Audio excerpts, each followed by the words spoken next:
नमस्कार मित्रों, मैं हूं बीएल बिश्नोई और आज आपके बीच में उपस्थित हूं भव्यम क्लासेस दिल्ली के डिजिटल प्लेटफॉर्म पर net JRF history 2022 previous year के पेपर डिस्कशन को लेकर के।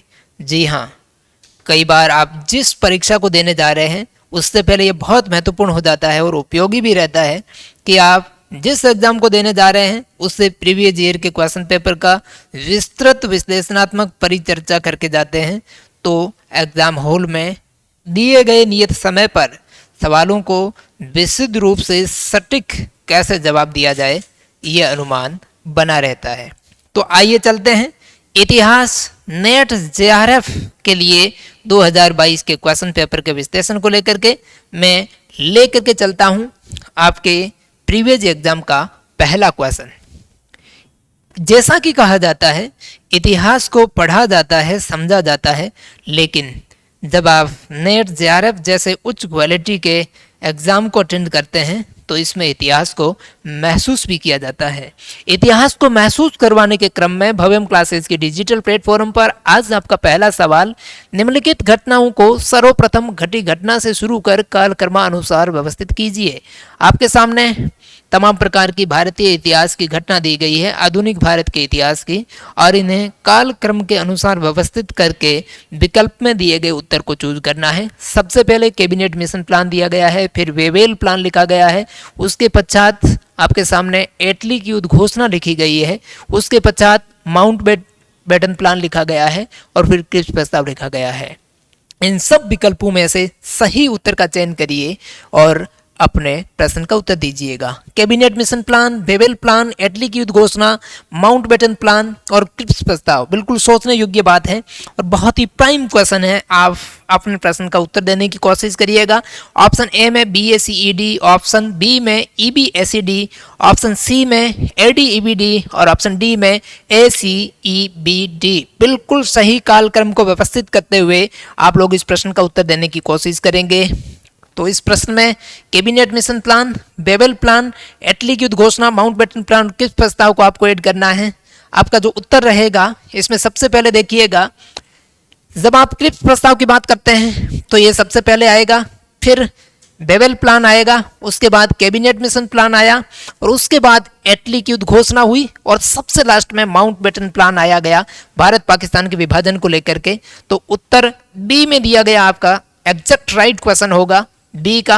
अब इस क्वेश्चन का थोड़ा सा विश्लेषण कर लेते हैं कि cabinet mission plan, Wavell plan, Attlee की उद्घोषणा, माउंट बेटन प्लान और क्रिप्स प्रस्ताव ये किस किस समय पर आए। आइए मैं लेकर के चलता हूं इस प्रश्न की विश्लेषणात्मक चर्चा पर।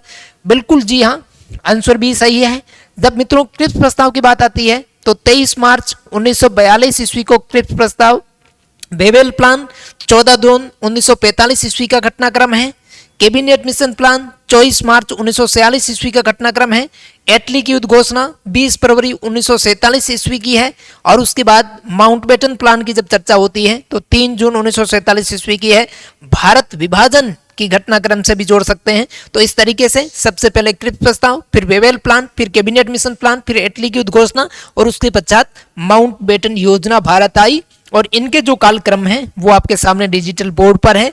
इस तरीके से किसी भी प्रकार का काल क्रमानुसार व्यवस्थित तरीके से सजाने का जो क्वेश्चन है वो आपकी नेट हिस्ट्री की परीक्षा में आ सकता है। बिल्कुल ध्यान रखिएगा क्योंकि प्रीवियस ईयर 2022 के अंदर ये सवाल आ चुका है। इससे रिलेटेड और भी इतिहास के महत्वपूर्ण घटनाक्रम हैं, उनको इस तरीके से सीक्वेंस से अरेंज करने का या व्यवस्थित क्रम से एडजस्ट करने का क्वेश्चन आपकी परीक्षा में आ सकता है। मैं इतना कह सकता हूं कि प्रीवियस ईयर का जो क्वेश्चन पेपर है वो आपको ये जानकारी दे देता है कि नेट हिस्ट्री की परीक्षा में सवाल आएंगे कैसे। मैं ये नहीं कहता कि यही सवाल वापस रिपीट होने वाले हैं, लेकिन इस तरीके से आप प्रीवियस 5-7 वर्षों के जितने भी क्वेश्चन पेपर हुए हैं पिछले वर्षों में उनका अगर विश्लेषणात्मक अध्ययन कर लेते हैं तो आपका 25 या 30% जो क्वेश्चंस को अटेंड करने का तरीका है वो पॉजिटिवली चेंज हो जाता है। तो क्यों ना किया जाए। जी हाँ, भव्यम क्लासेस के डिजिटल प्लेटफॉर्म पर ऐसे ही एक अगले रोचक सवाल जो पिछले साल का आया हुआ है। सवाल नंबर 2, विशाखा दत्त के नाटक देवी चंद्र गुप्त, ध्यान रखना मित्रों नाटक का नाम है देवी चंद्र गुप्त और इसके राइटर है विशाखा दत्त, इतिहास में लेखक और लेखक के द्वारा लिखी गई रचना, इन दोनों का ध्यान में रखना है। और इसको राजा भोज के श्रृंगार प्रकाश की पांडुलिपि में भी पाया गया था। राजा भोज का भी जिक्र किया गया है, उनकी पांडुलिपि श्रृंगार प्रकाश का जिक्र किया गया है। इस नाटक का कुछ भाग निम्नलिखित में से किस लेखक की पांडुलिपि में भी पाया गया है? बिल्कुल बहुत ही शानदार क्वेश्चन है। ए ऑप्शन पर विल्हण का विक्रमांक देव चरितम लिखा गया है। ऑप्शन बी में अमर सिंह का अमर कौश भी लिखा गया है। और गुणचंद्र का नाट्य दर्पण, कालिदास का अभिज्ञान शकुंतलम नाटक की भी चर्चा की गई है। विभिन्न लेखक और लेखकों की रचनाओं के नाम लिखे गए हैं। आपको इन सब में से उस विकल्प की छंटनी करनी है जहां विशाखा दत्त के नाटक देवीचंद्र को भोज के जैसे श्रृंगार प्रकाश की पांडुलिपि में पाया गया, वैसा का वैसा एक किसी और रचना में भी इसका कुछ अंश उसकी पांडुलिपि में भी पाया गया है। ऑप्शन आपके सामने है और आप विश्लेषण करते हुए बताएंगे कि इस प्रश्न का सही उत्तर क्या होगा। जी हाँ मित्रों, बिल्कुल ऑप्शन सी में जो दिखा गया है गुणचंद्र का नाट्य दर्पण, इसमें भी इस नाटक का यानी कि इसका जिक्र किया गया है। तो ध्यान रखें, गुणचंद्र का नाट्य दर्पण, ऑप्शन सी इसका करेक्ट आंसर होगा। अब जानते हैं, क्योंकि कई बार हर विकल्प पर विश्लेषण करना आपके एग्जाम के उद्देश्य को बिल्कुल पर्याप्तता प्रदान करता है। अब गुणचंद्र के बारे में जानते हैं और उनकी रचना नाट्य दर्पण के बारे में जानते हैं कि किस भाषा की है, इतिहास की कौन सी महत्वपूर्ण जानकारी का स्रोत है और गुणचंद्र किस काल के भारत के किस क्षेत्र के लेखक थे, ये जानते हैं दूसरे प्रश्न के विश्लेषण में। आइए भव्यम के डिजिटल प्लेटफॉर्म पर आपकी स्क्रीन पर दिख रहा है गुणचंद्र की जानकारी। विशाखा दत्त के नाटक देवीचंद्र गुप्त, जिसका जिक्र परीक्षा के प्रश्न में किया गया था, इसे आप ध्यान रखें। उसका कुछ भाग श्री रामचंद्र गुणचंद्र के प्रसिद्ध ग्रंथ, हम ऑप्शन सी में जिन गुणचंद्र की बात कर रहे हैं उनका एक प्रसिद्ध ग्रंथ है नाट्य दर्पण, उसमें भी मिलता है। जैसे राजा भोज के श्रृंगार प्रकाश में भी इसका जिक्र किया गया है। प्रश्न को क्रॉस मेथड से विश्लेषण करते हुए ध्यान रखना बहुत जरूरी है मित्रों। इतिहास तथ्यों के साथ महसूस किया जाने वाला विषय है, इसलिए इन प्रश्नों में सही विशुद्ध रूप से घटनाक्रम का विश्लेषण करना आपकी परीक्षा के लिए बहुत ही उपयोगी साबित हो सकता है। जानते हैं, रामचंद्र गुणचंद्र का जब भी जिक्र आता है पश्चिमी भारत के अंदर गुजरात प्रांत के निवासी थे, ध्यान रखना है अच्छे तरीके से, और इन्होंने अपने ग्रंथों के माध्यम से संस्कृत साहित्य में अमूल्य योगदान दिया था। तो एक तो आपको ध्यान रखना है, रामचंद्र गुणचंद्र भारत के गुजरात प्रांत के निवासी, संस्कृत साहित्य में इनका अमूल्य योगदान है। और इसके साथ इनका एक ग्रंथ नाट्य दर्पण, अभी हमने जो चर्चा करी, इनके अतिरिक्त भी देवीचंद्र गुप्तम भाग का कुछ अंश भोज के श्रृंगार प्रकाश में भी प्राप्त होता है। इसका जिक्र हम हमारे प्रश्न के माध्यम से कर चुके हैं। ये था आपका दूसरा क्वेश्चन। अब हम चलते हैं जल्दी से हमारे तीसरे प्रश्न की तरफ। आइए 2022 के हिस्ट्री नेट जेआरएफ यूजीसी के द्वारा जो एग्जाम होता है उसके लिए आपका क्वेश्चन क्या था। प्रश्न क्रमांक 3 आपके डिजिटल प्लेटफॉर्म पर दिख रहा है, बहुत ही विस्तृत दिखाई दे रहा है, लेकिन कई बार मित्रों सवाल और विकल्प जितने विस्तृत और बड़े होते हैं आपके लिए बहुत आसानी लेकर के आते हैं। कहते हैं ना कि छोटा सवाल कई बार बहुत खोटा बन जाता है, लेकिन विस्तृत विश्लेषणात्मक जानकारी प्रदान करने वाले सवाल आपकी अंडरस्टैंडिंग पर आधारित होते हैं। और इतिहास विषय जैसे गंभीर विषय में नेट जेआरएफ को क्वालिफाई कर पाना अपने आप में बहुत बड़ी बात होती है। इतिहास को जानने के साथ समझेंगे और भव्यम के डिजिटल प्लेटफॉर्म पर महसूस भी करेंगे। तीसरा सवाल आपके सामने, निम्नलिखित कथनों पर विचार कीजिए और सही कथनों को चिन्हित कीजिए। ऑप्शन ए में जमींदारी वंशानुगत थी और इसलिए इसकी खरीद फरोख्त नहीं हो सकती थी। ऑप्शन ए को अच्छे तरीके से पढ़ें, जमींदारी व्यवस्था के बारे में जिक्र किया गया है और ऑप्शन ए कह रहा है कि जमींदारी वंशानुगत थी। क्या वंशानुगत थी या नहीं थी, और इसलिए इसकी खरीद फरोख्त नहीं हो सकती थी, क्योंकि जो चीज वंशानुगत थी वो वंशानुगत दर से एक पीढ़ी से दूसरी पीढ़ी में चली जाती थी, इसकी खरीद फरोख्त नहीं की जा सकती थी। ऑप्शन बी राज्य और गांव की क्षेत्रीय जनसंख्या के बीच जमींदार महत्वपूर्ण बिचौलिए थे। फिर ऑप्शन बी कह रहा है कि जमींदार राज्य और गांव के बीच में बिचौलिए के रूप में काम करते थे। ऑप्शन सी कह रहा है मुगल जमींदारों पर शाही अधिकारों के विस्तार के अनुपालन का दबाव बनाने में असफल रहे थे। यानी कि मुगल काल की व्यवस्था की बात करें तो मुगल जमींदारों पर शाही अधिकार के विस्तार के अनुपालन का दबाव बनाने में क्या असफल रहे थे। फिर ऑप्शन डी में है मुगलों के शासन में जमींदारी केवल प्रत्यक्ष शाही अधिकार क्षेत्र के बाहर थी। और ऑप्शन डी में लिखा गया है शेर शाह ने देखा कि जमींदार और मुकदम राज्य के हिस्से को हड़प रहे हैं। मित्रों, दिए गए सभी विकल्पों में से इनमें से जो सही विकल्प है एकदम एग्जैक्ट सही है उसका चूज करिए। ऑप्शन ए में क्या केवल ए और डी सही है?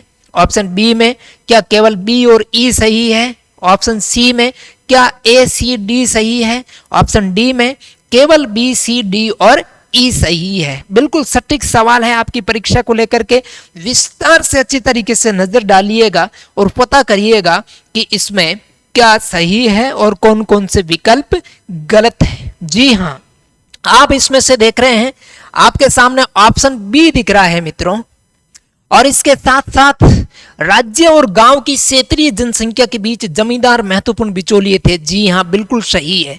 यानी कि जमींदार जो थे वो गांव और राज्य के बीच में बिचौलिए का काम करते थे, ये बात बिल्कुल सही है। लेकिन जो पहला सवाल जमींदारी वंशानुगत थी और इसलिए इसकी खरीद फरोख्त नहीं हो सकती थी, ये बिल्कुल गलत बात है मुगलकालीन जमींदारी व्यवस्था के लिए। फिर ऑप्शन सी में लिखा गया है मुगल जमींदारों पर शाही अधिकारों के विस्तार के अनुपालन का दबाव बनाने में असफल रहे थे, नहीं, बिल्कुल ये भी गलत है। इसके पश्चात मुगलों के शासन में जमींदारी केवल प्रत्यक्ष शाही अधिकार क्षेत्र के बाहर थी, इससे भी गलत करेंगे। शेर शाह ने देखा कि जमींदार और मुकदम राज्य के हिस्से को हड़प रहे हैं, बिल्कुल सही है। यानी कि शेर शाह ने जमींदार और मुकदम राज्य को हिस्से को हड़प रहे हैं इस बात को महसूस किया, यानी कि ये बात बिल्कुल सही है। तो आपका आंसर हो जाएगा ऑप्शन बी, केवल बी और ई सही है, बाकी सारे ऑप्शन इसमें गलत है। अब जानते हैं विस्तृत रूप से कि मुगल साम्राज्य में जमींदारी व्यवस्था क्या थी, शेर शाह की इसके बारे में क्या धारणा थी, क्या जमींदार बिचौलिए थे, क्या जमींदारी प्रथा वंशानुगत थी, क्या वंशानुगत होने के बाद में भी उसकी खरीद फरोख्त की जा सकती थी या नहीं की जा सकती थी। ये आपकी परीक्षा के लिहाज से महत्वपूर्ण जानकारी उपलब्ध करेंगे। मित्रों, हम विश्लेषण लेकर के इसलिए उपस्थित हुए हैं कि आपकी आने वाली इस बार की जो फरवरी की नेट जेआरएफ की परीक्षा होने वाली है हिस्ट्री की, निश्चित तौर से प्रीवियस ईयर के मेरे द्वारा आयोजित इस टेस्ट सीरीज के जो विश्लेषण है इसमें से आपके 60% सवाल की जानकारी बढ़ाने में मदद करेंगे। तो भव्यम क्लासेज के डिजिटल प्लेटफॉर्म की इस नेट जेआरएफ हिस्ट्री की प्रीवियस ईयर के क्वेश्चन पेपर के सॉल्यूशन की वीडियो को पूरा देखें, लाइक भी करें, मित्रों को भी शेयर करें, हमारे चैनल को तो सब्सक्राइब करना ही है आपको साथ में, और बेल आइकन का बटन जरूर दबाएं ताकि मैं और भी प्रीवियस ईयर के क्वेश्चन पेपर को लेकर के आऊंगा तो आप तक ये नोटिफिकेशन पहुंच जाएगा। बिल्कुल, मुगल साम्राज्य की बात करते हैं मित्रों। मुगल साम्राज्य में जमींदारों का मतलब भूमि पर संपत्ति अधिकार नहीं था, ये बिल्कुल सटीक बात लिखी गई है, जानकारी की बात है, शानदार बात लिखी गई है कि मुगल काल में जमींदारी का मतलब भूमि पर संपत्ति अधिकार नहीं था। ये बातें ध्यान रखें आप।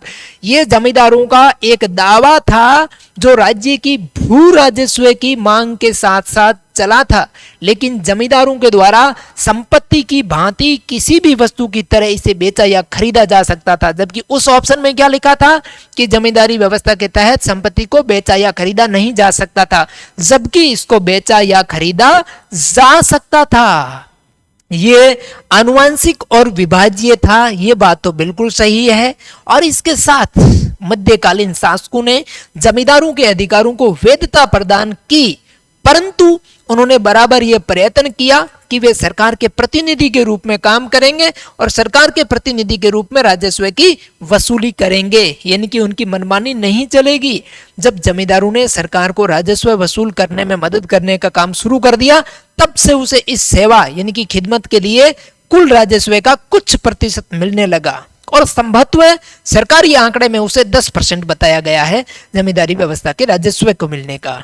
अपने मुख्य वित्तीय दावों के अलावा ये जमींदार किसानों से कई प्रकार के उपकर और नजराने वसूल किया करते थे। शेरशाह के टाइम की मित्रों बात करें, शेरशाह को साम्राज्य निर्माता और प्रशासक के रूप में अकबर का पूर्वगामी माना जाता है। बिल्कुल ध्यान रखिएगा आप लोग, उसने भू राजस्व व्यवस्था के अनेक सुधार किए थे और उसका जो शासनकाल है भू राजस्व व्यवस्था के सुधार के लिए जाना जाता है। अकबर का पूर्वगामी उनको माना जाता है। किस क्षेत्र में? एक अच्छे प्रशासक के क्षेत्र में और साम्राज्य निर्माता के रूप में। शेरशाह की उप प्रभाग इक्ता व्यवस्था, इसे ध्यान रखें आप लोग। कई बार परीक्षा में शेरशाह की इक्ता प्रणाली के बारे में भी बात की जाती है, यानी कि उप डिविजेशन तो किया था, उप प्रभाग बनाया था, उसी व्यवस्था को मुगल कालीन सूबों जैसी थी। मुगल काल में जब हम सूबों का जिक्र करते हैं वही इक्ता प्रणाली शेरशाह के काल में प्रचलित थी। उसने देखा कि जमींदार और मुकदम राज्य के हिस्से को हड़प रहे हैं। शेरशाह अपने अधिकारियों की नियुक्ति का कार्य स्वयं देखता था, इसलिए सभी उसके प्रति जवाबदेह होते थे। ये आपके प्रश्न का विस्तृत विश्लेषण था। इसमें दी गई तमाम जानकारियां आपकी इस परीक्षा के लिहाज से बहुत महत्वपूर्ण साबित हो सकती है। ऐसी ही कुछ सटीक जानकारियों के साथ हम चलते हैं भव्यम क्लासेस के डिजिटल बोर्ड के अगले सवाल पर। आइए जानते हैं आपके आज का हिस्ट्री के प्रीवियस ईयर के पेपर का चौथा यानी कि फोर्थ क्वेश्चन क्या था आपकी डिजिटल स्क्रीन पर। चौथा क्वेश्चन क्या कह रहा है? नीचे दो कथन दिए गए हैं, एक अभिकथन असर्शन ए के रूप में लिखित है तो दूसरा उसके कारण के रूप में है। या कथन और कारण दोनों लिखे गए हैं, तो क्या नीचे दिए गए विकल्प में से आपको ढूंढना है कि निम्नलिखित विकल्प में से सही उत्तर का चयन करना है। अभिकथन लिखा गया है, राजा राम मोहन राय ने ईसाई धर्म को अस्वीकार कर दिया और ईसा मसीह के देवत्व का खंडन किया। आधुनिक भारत के इतिहास की चर्चा की गई है। राजा राम मोहन राय ने ईसाई धर्म को अस्वीकार कर दिया और ईसा मसीह के देवत्व का खंडन किया। क्या ये बात और इसका कारण क्या लिखा गया है? राजा राम मोहन राय ने 1820 में प्रकाशित ईसा मसीह के नीति वचन यानी कि प्रिसेप्ट्स ऑफ जीसस लिखा था। तो कथन और कारण दोनों आपके पास में है। ऑप्शन ए में ए और आर दोनों सही है, आर ए की सही व्याख्या है। बी में ए और आर दोनों सही है परंतु आर ए की सही व्याख्या नहीं है। सी में ए सही है परंतु आर सही नहीं है। डी में ए सही नहीं है परंतु आर सही है। आप सोच करके जवाब देने की कोशिश करें कि चौथे में क्या सही होगा। मित्रों यहां पर देखिएगा, ये दोनों ही कथन और कारण सही है, यानी कि राजा राम मोहन राय ने ईसाई धर्म को अस्वीकार कर दिया था, बिल्कुल राइट बात है। और ईसा मसीह के देवत्व का खंडन किया था, बिल्कुल राइट बात लिखी गई है। इसका मतलब कथन तो सही है, कारण क्या कह रहा है? अच्छा, आप कैसे कह सकते हैं कि इन्होंने देवत्व का खंडन किया? मित्रों 1820 ईस्वी के अंदर राजा राम मोहन राय ने ईसा मसीह के नीति वचन यानी कि प्रिसेप्ट्स ऑफ जीसस लिखा था और इससे यह साबित होता है कि राजा राम मोहन राय ने ईसाई धर्म को अस्वीकार कर दिया था और ईसा मसीह के देवत्व का खंडन किया था। तो ऑप्शन ए बिल्कुल सही है, ए सही है, आर भी सही है। आर यानी कि कारण ए कथन की सही व्याख्या करता है। आइए जानते हैं इस प्रश्न के विश्लेषण को लेकर के आपकी परीक्षा में और क्या सवाल इस बार आ सकते हैं। हर प्रश्न का विश्लेषण करेंगे हम लोग।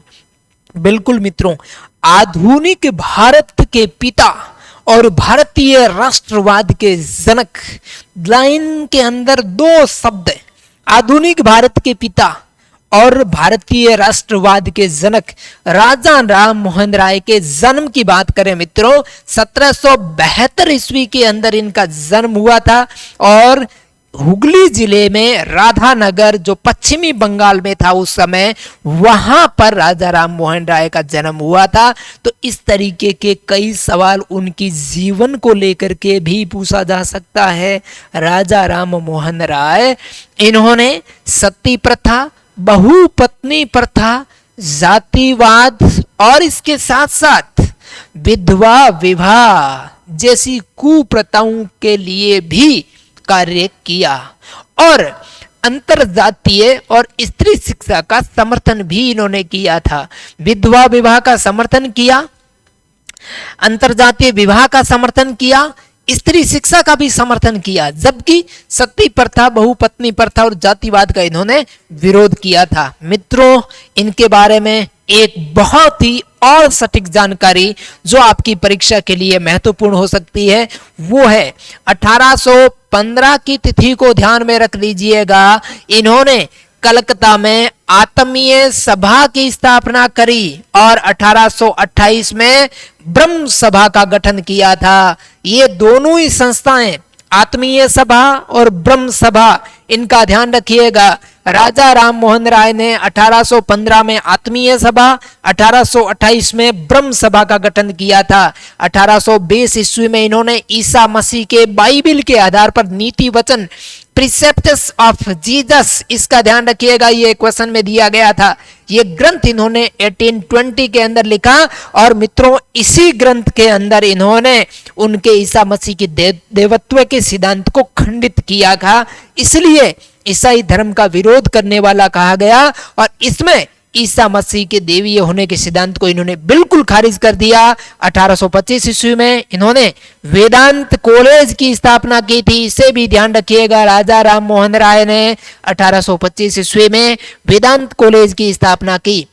1833 ईस्वी में ब्रिस्टल इंग्लैंड में इनकी मृत्यु हो गई। मित्रों, जन्म हुआ था 1772 में, मृत्यु हुई 1833 में। इस प्रकार हमारे प्रश्न का कथन ए भी सही है और कारण आर भी सही है और कारण कथन की सही व्याख्या करता है। ये राजा राम मोहन राय की पूरी की संक्षिप्त जानकारी हमने हमारी परीक्षा के उद्देश्य को लेकर के की। अब चलते हैं अगले सवाल की तरफ। नेट जेआरएफ का 5वां सवाल आपके डिजिटल स्क्रीन पर भव्यम क्लासेस के डिजिटल प्लेटफॉर्म पर। सूची 1 में पुस्तक का नाम लिखा गया है, दूसरी तरफ सूची 2 में लेखक का नाम लिखा गया है। आपको यह पता करना है कि किस पुस्तक को किस लेखक ने लिखा। पुस्तक का नाम है history of freedom movement in India volume, rise and fall of the Christian power in India. C में Gokhale the Indian moderate and the Raj. D में यंग इंडिया। आगे आरसी मजूमदार, डीडी बसु, लाजपत राय और बीआर नंदा का नाम लिखा हुआ है। दिए गए विकल्पों में से किस पुस्तक को किस राइटर ने लिखा था, ध्यान से विश्लेषण करके बताने की कोशिश करिएगा। यहां हम लोग देखते हैं कि history of freedom movement in India volume, इसको लिखा था आरसी मजूमदार ने, बिल्कुल सही बात है। उसके पश्चात दूसरी जो बुक है rise and fall of the Christian power in India, इसको लिखा था बीडी बसु ने, यह भी बिल्कुल सही बात है।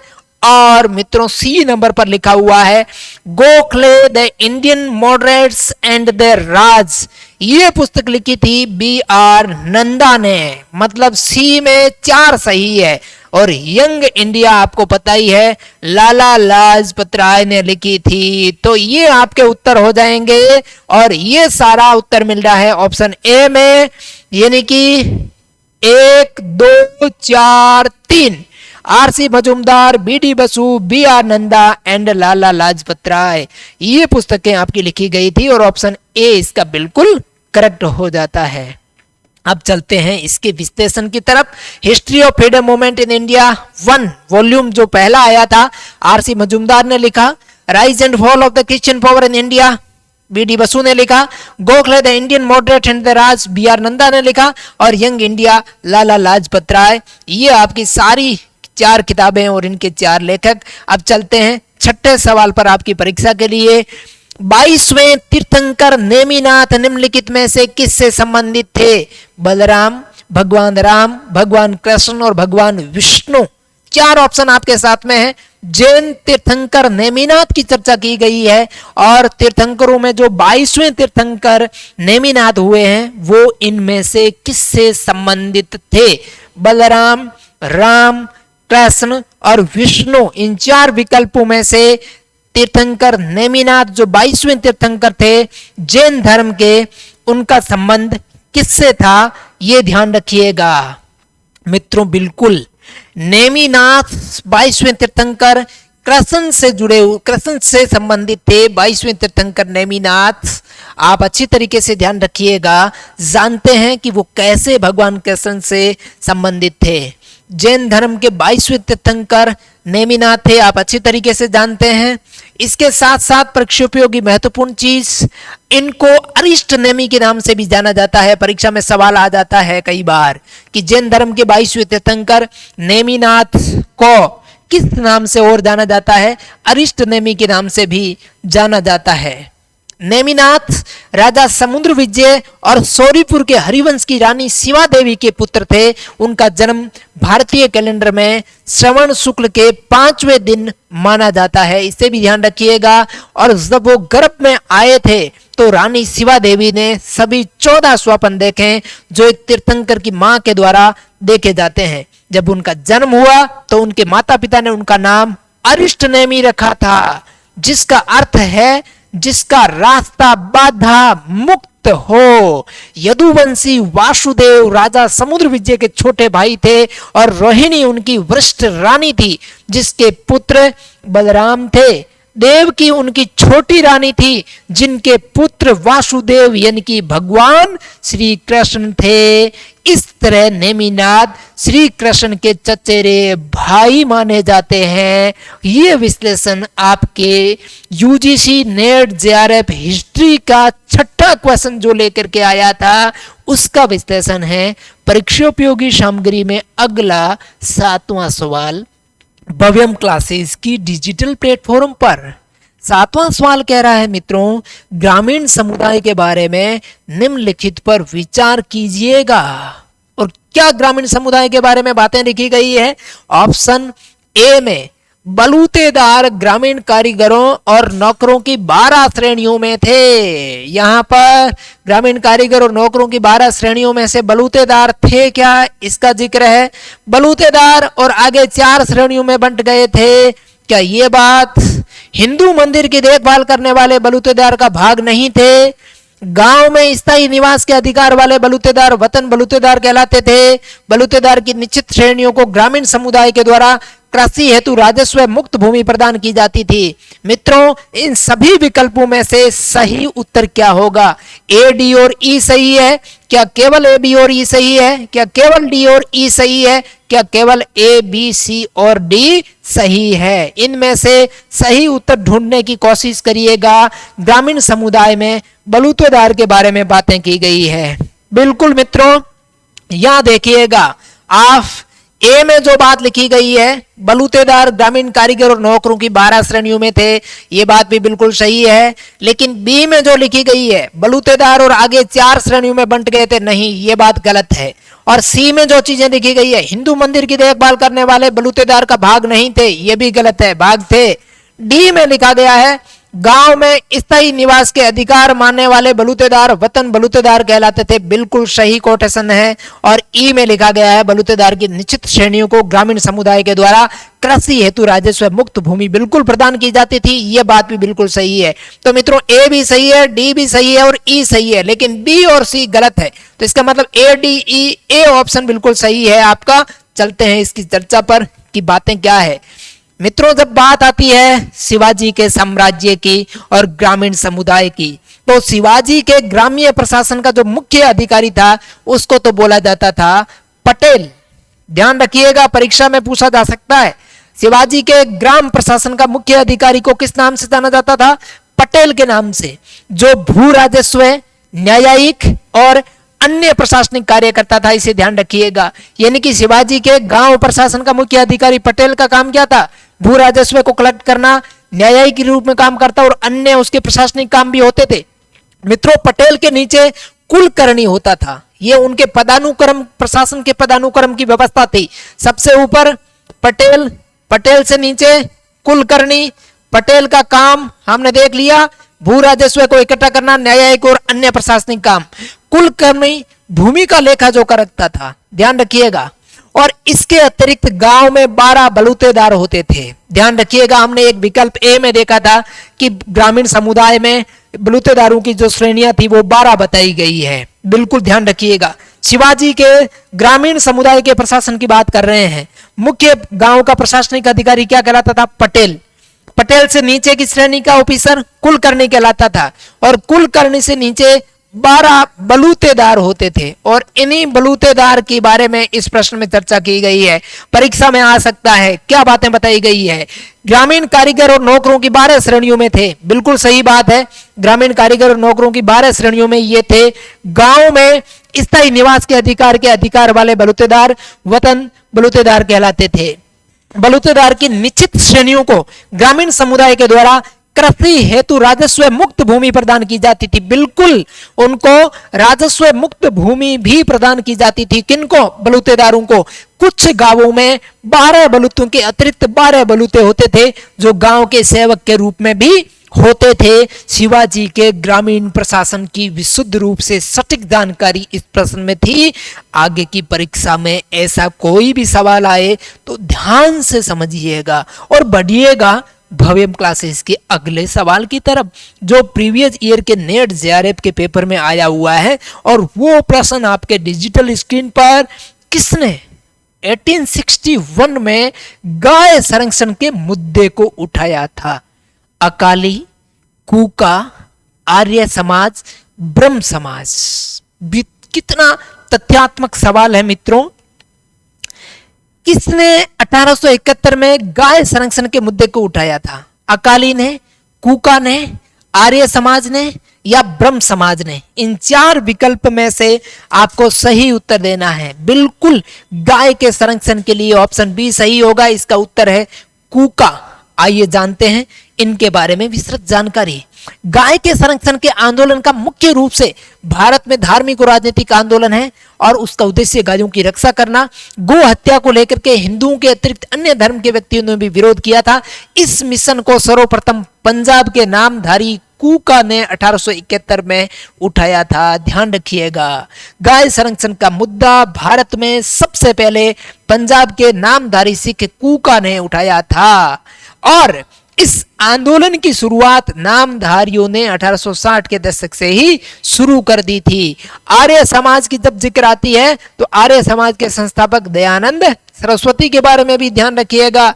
इन्होंने भी गो हत्या का विरोध किया था। तो ये था 8वें सवाल की जानकारी। अब चलते हैं 9वें सवाल पर।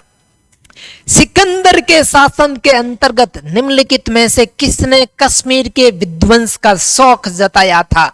बिल्कुल सिकंदर सम्राट की बात की गई है। सिकंदर के शासन के अंतर्गत कश्मीर के विध्वंस का शौक किसने जताया था? ऑप्शन ए में सुख पंडित, ऑप्शन बी में श्रीवर, ऑप्शन सी में जोना राजा, ऑप्शन डी में प्राज्य भट्ट। इन 4 विकल्पों में से कौन सा सही होगा? कश्मीर के विध्वंस का शौक जताने वाला सिकंदर के शासन के अंतर्गत ऑप्शन सी सही जाएगा, जोना राजा। बिल्कुल जी हाँ। आइए जानते हैं जोना राजा के बारे में विस्तृत जानकारी और कश्मीर से जुड़ी हुई कुछ घटनाएं जो आपकी परीक्षा के लिहाज से महत्वपूर्ण साबित होगी। चलते हैं विश्लेषण की तरफ। सिकंदर के शासनकाल की बात की जाए मित्रों, जोना राज ने कश्मीर के विध्वंस का शौक जताया था और ये 15वीं सदी के कश्मीरी इतिहासकार और संस्कृत के कवि थे। आपसे परीक्षा में सीधा सवाल पूछा जा सकता है जोना राज के बारे में। कश्मीर के प्रसिद्ध संस्कृत के कवि और कश्मीरी इतिहासकार जिनका नाम है जोना राज, सिकंदर के शासनकाल के दौरान कश्मीर के विध्वंस का शौक जताया था और 15वीं सदी में थे ये। इन्होंने द्वितीय राज तरंगिणी नामक इतिहास का एक बहुत महत्वपूर्ण ग्रंथ लिखा था जिसमें उन्होंने और कलहण की राज तरंगिणी का 1149 तक का वृत्तांत जारी रखते हुए अपने समकालीन सुल्तान जैनुल आबदीन तक का वर्णन लिखा है। मित्रों ध्यान रखिएगा, राज तरंगिणी किताब की जब चर्चा आती है तो इसको लिखने वाले कौन थे? राज तरंगिणी को लिखा था कलहण ने और इसमें ही कश्मीर के इतिहास का वर्णन किया गया है, लेकिन यह लिखी गई थी 1149 ईस्वी में कलहन के द्वारा। इसके बाद 15वीं सदी के अंदर जोना राज ने इसकी द्वितीय राजतरंगिणी नामक इतिहास ग्रंथ लिखा, जिसमें उन्होंने 1149 के बाद से लेकर के इनकी 15वीं सदी के कश्मीर के राजा जैनुल आबदीन तक के इतिहास का वर्णन इस पुस्तक के अंदर किया है। यानी कि फिर इनकी मृत्यु के बाद में इनके एक शिष्य हुए थे मित्रों, जिनका नाम था श्रीवर। उन्होंने इनके वृत्तांत को और आगे बढ़ाया और फिर तृतीय राजतरंगिणी को लिखा।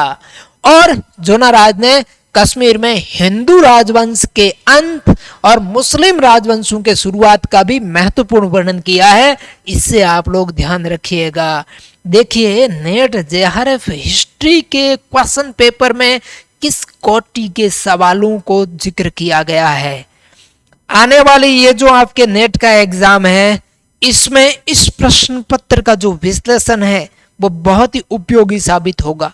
इसलिए कहा गया है, आप जिस परीक्षा की तैयारी कर रहे हैं उसके सिलेबस को पहले समझें, फिर उसका अध्ययन करें किसके अकॉर्डिंग, प्रीवियस ईयर के क्वेश्चन पेपर के अकॉर्डिंग, कि आने वाली परीक्षा में सवाल कैसे आएंगे।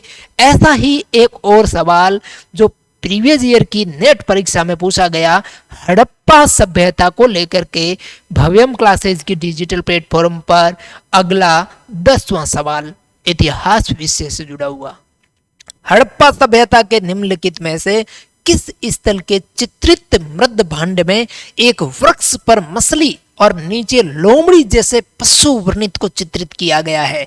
ध्यान से समझना, हड़प्पा सभ्यता की बात है, चित्रित मृद भांड प्राप्त हुआ है और उस मृद भांड में एक वृक्ष के ऊपर मछली और नीचे लोमड़ी जैसे पशु को वर्णित यानी कि चित्रित किया गया है, जो पंचतंत्र में चतुर लोमड़ी, जिसको विष्णु शर्मा ने लिखा था, चतुर लोमड़ी कथा को प्रतिबिंबित करता है। बिल्कुल धोलावीरा, देशवाल, राखी गड्ढी और लोथल, ये 4 जगहों के नाम लिखे गए हैं।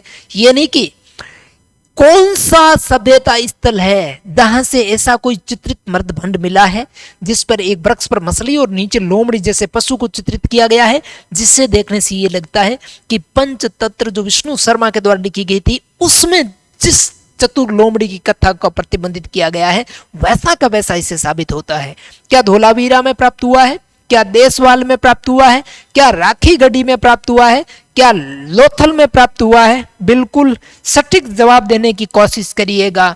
हाँ मित्रों, 10वां सवाल में राइट हो जाएगा लोथल, यानी कि लोथल से प्राप्त चित्रित भांड में एक वृक्ष पर मछली और नीचे लोमड़ी जैसे पशु को वर्णित चित्रित किया गया है, जो पंचतंत्र में चतुर लोमड़ी कथा को भी प्रतिबिंबित करता है। ये 10वें सवाल का ऑप्शन डी लोथल आपका लॉक कर दीजिएगा और चलिएगा चर्चा की तरफ। जानते हैं हड़प्पा सभ्यता के प्रमुख पुरातात्विक स्थल लोथल की जानकारी और अन्य दिए गए स्थलों की और जानकारी। जब हड़प्पा सभ्यता के लोथल की बात आती है मित्रों, लोथल पुरा स्थल की बात आती है, तो वहां से चित्रित मृदभांड में एक वृक्ष के ऊपर एक कौवा, मछली और नीचे लोमड़ी जैसे पशु की आकृतियां चित्रित है, जिसका सामने पंचतंत्र की कथा चालाक लोमड़ी से समानता बताई गई है। इसके साथ साथ अगर हम लोथल की बात करें तो ये गुजरात के अहमदाबाद के पास में, कई बार सवाल आ जाता है कि हड़प्पा सभ्यता का ये महत्वपूर्ण स्थल कहां पर स्थित है, तो लोथल का पूरा स्थल अहमदाबाद गुजरात के सरगवल गांव, साबरमती और इसकी सहायक नदी भोगवा नदी के किनारे स्थित है। खंभात की खाड़ी के बीच की बात कह सकते हैं। 1954 और 1955 में एस.आर. राव ने इस सभ्यता स्थल का पता लगाया था और इसकी संपूर्ण बस्ती, गढ़ी चाहे किला एक ही रक्षा प्राचीर से घिरी हुई थी। ये परीक्षा की दृष्टि से बहुत महत्वपूर्ण। मित्रों, जब हम लोथल की बात करते हैं, लोथल की बस्ती की बात करते हैं। इसकी संपूर्ण, इनकी पूरी बस्ती, गढ़ी और किला, ये दोनों ही एक संपूर्ण प्राचीर से घिरा हुआ था। यानी कि दोनों की जो रक्षा दीवार थी, प्राचीर थी, वो एक ही थी, दोनों की साथ में बाहर की तरफ। लोथल से एक बंदरगाह अथवा गोदीवाड़ा, जिसको हम लोग डॉक यार्ड भी कहते हैं, ये भी प्राप्त हुआ है। स्त्री पुरुष युक्त 3 युग्म समाधान भी मिले हैं। चावल का साक्ष्य भी लोथल से मिला है। फारस की एक मुहर मिली है। चतुर्भुजाकार अग्नि वेदी भी मिली है। सूती कपड़ा भी यहाँ से प्राप्त हुआ है। ताम्र निर्मित पशु पक्षी भी प्राप्त हुए हैं। आटा पीसने वाली चक्की के पाट भी यहाँ से प्राप्त हुआ है। ये पुरातात्विक वस्तुएं आपके लोथल से प्राप्त हुई है। एक बार पुनः रिपीट कर दूं मैं आपसे, इस बार भी लोथल को लेकर के कुछ पुरातात्विक वस्तुओं के साक्ष्य के लिए कोई सवाल आए तो आप लोग याद रख सकें।